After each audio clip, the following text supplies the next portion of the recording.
Hi, I will be speaking about simulation of circular supply chains in the automotive industry. My name is Saman Amer. I'm the co-founder of Service and leading the work on circular supply chains in the EU project that Service is part of.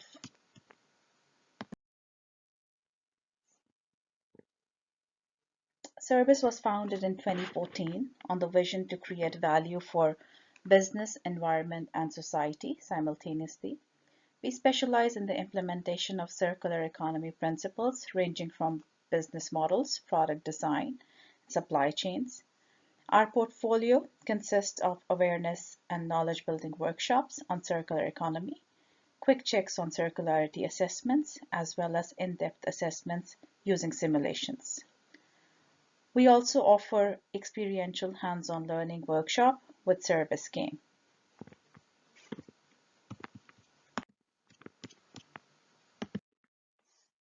RECIP stands for Resource Efficient Product Service Systems, where we have two demonstrators from the white goods and automotive industry.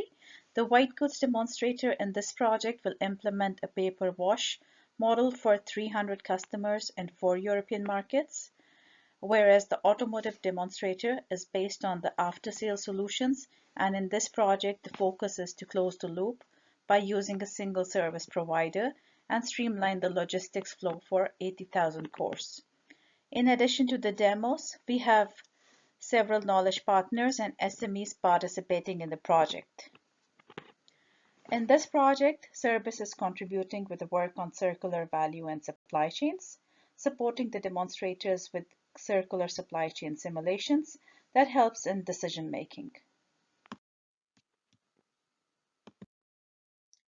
For the simulation of automotive demonstrator, the main question was how can reverse flows of cores be made more efficient in the aftermarket of France and Germany.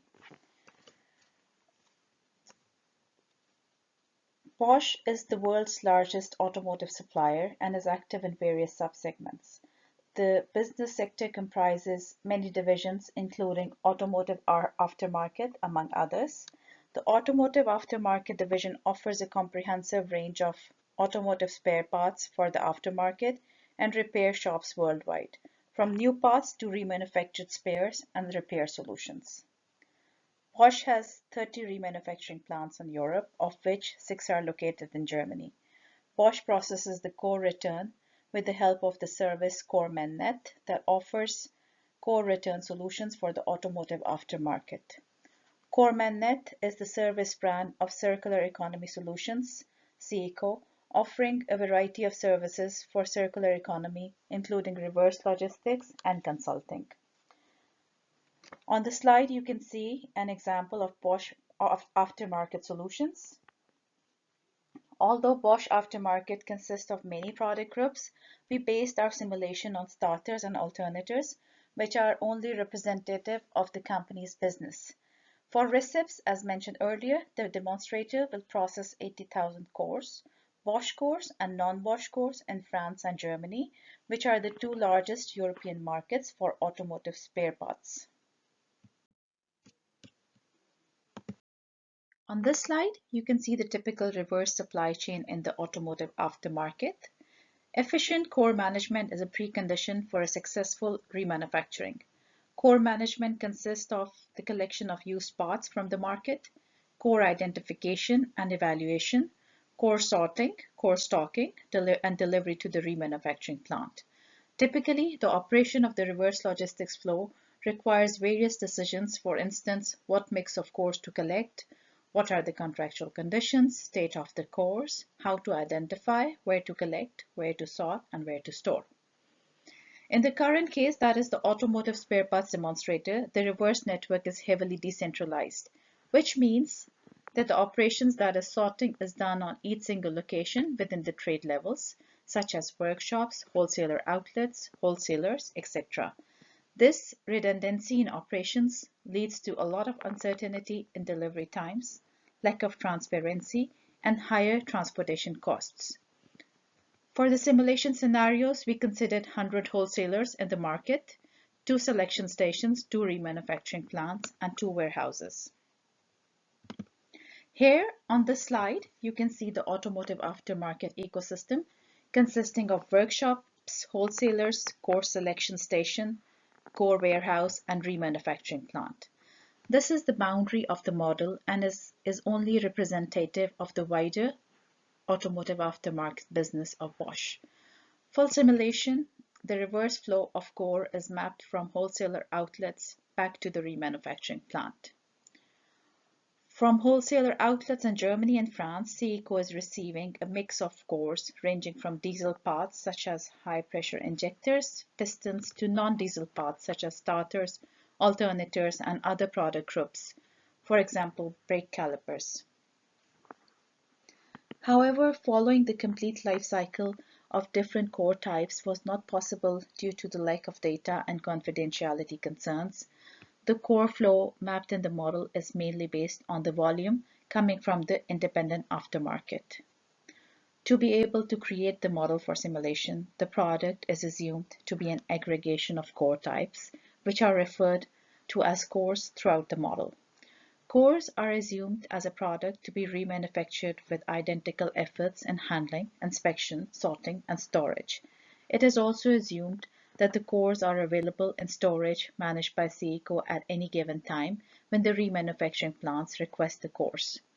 Moreover, it is also considered that there is a steady supply of cores from the market, with the selection stations receiving the products once per week.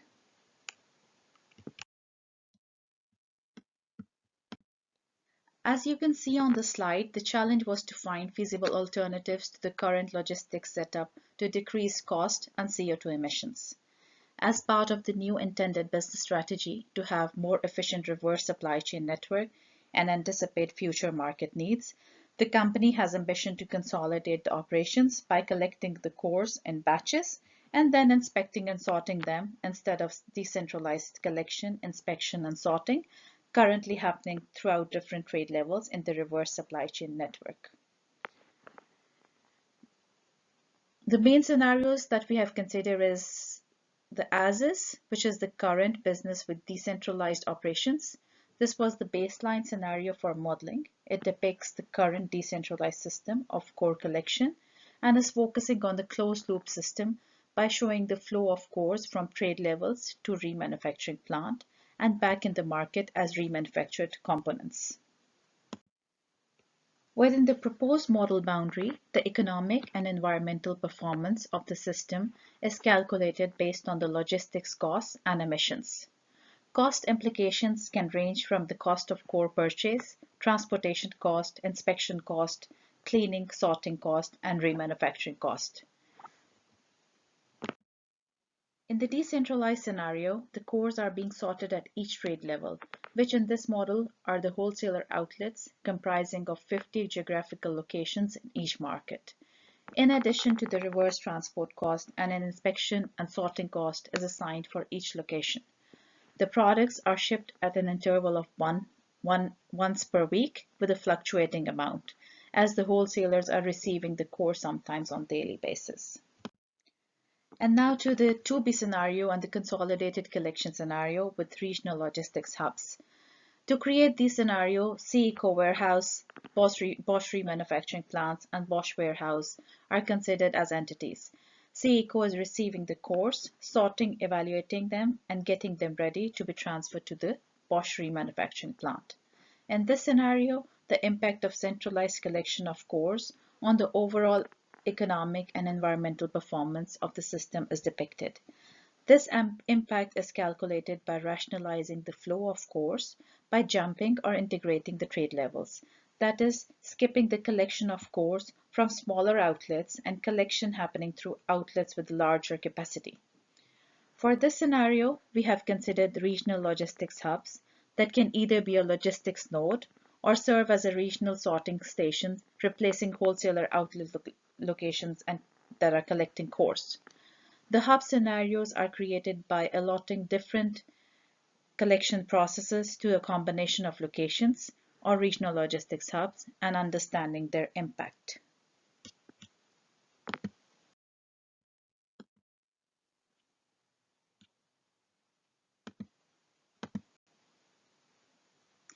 For arranging the experiment settings, design parameters for the economic and environmental performance are created with an input value based on company data and discussions with the company representatives.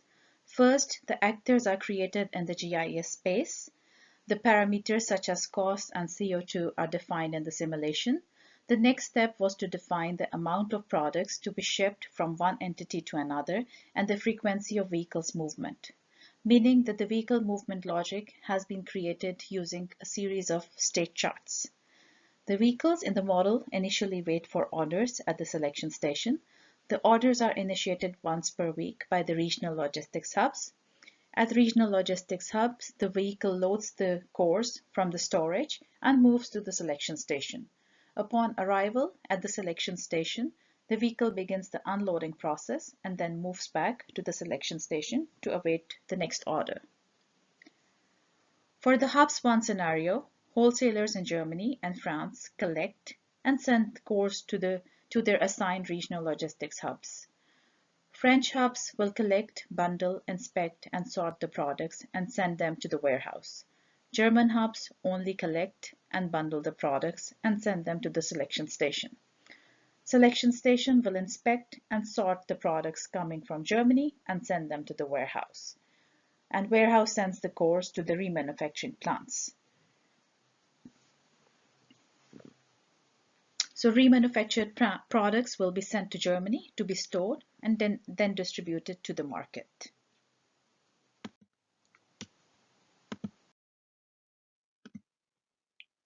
Hub 4 scenario represents the bundling of cores at 4 logistics hubs in Germany and sorting at selection station, while the French hubs are sorting the cores at their respective locations.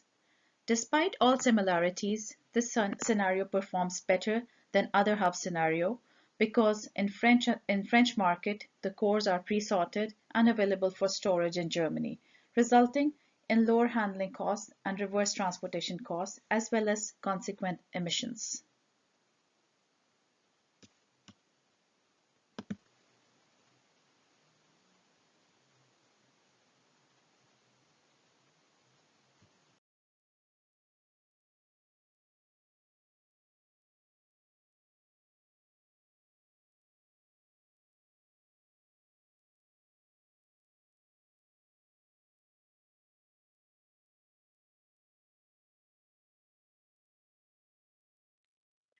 These scenarios were created by assigning different core processes to a combination of locations that led to the identification of the most feasible locations, both economically and environmentally. As you can see from the trade-off analysis between economic and environmental performance, Hubs 2 is the most cost-efficient scenario compared to the as-is scenario, with lower CO2 emissions, since only remanufacturable products are sent to Germany, which decrease both the need for transport and also the transportation costs. It is also worth mentioning that these scenarios serve as the decision aid, and the implementation of these scenarios may look different in reality. Thank you very much for listening. You're welcome to contact me for questions and comments about this webinar or our offers at service.